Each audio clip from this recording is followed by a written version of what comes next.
they'll line up automatically.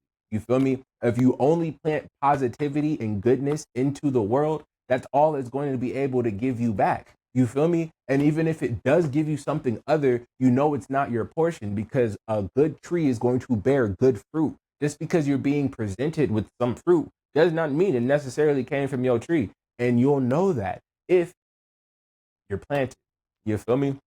But this is why I like that verse right there where it just says, yielding one's heart. Because the more you slow down, the more that you set yourself aside, the more room you have to be filled up with the wonders and joys of the world around you. And realize that there's way more to be happy for and happy about than just the things that are on your heart for your own personal gain and desire. Unfortunately, the human heart is a little bit selfish sometimes. And we are, what do I want to say? A lot of the times we move with our own best interest at hand. And a lot of the time, I feel like in today's modern world is because we feel as if others aren't looking out for our best interest.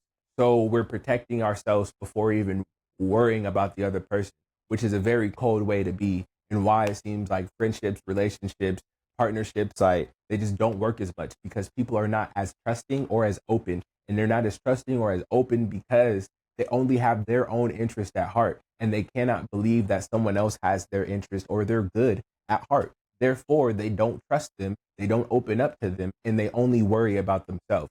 So it's just a repetitive cycle of one closed heart communicating with another closed heart, trying to extract as much from you as I can get, and you're trying to extract from me as much as you can get, and neither of us are actually open. So how is anything going to get out or in? It doesn't. It just becomes a struggle. It becomes a fight. It becomes a headache.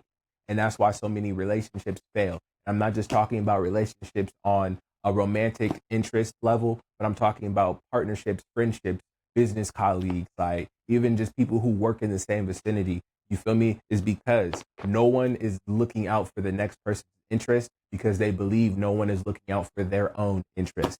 And it just creates a cold hearted world. So another reason why I try to foster love and light, and I try to be as loving to everyone around me that I can be, as much as you'll allow me to be. You feel me? And I don't look for getting anything out of anyone.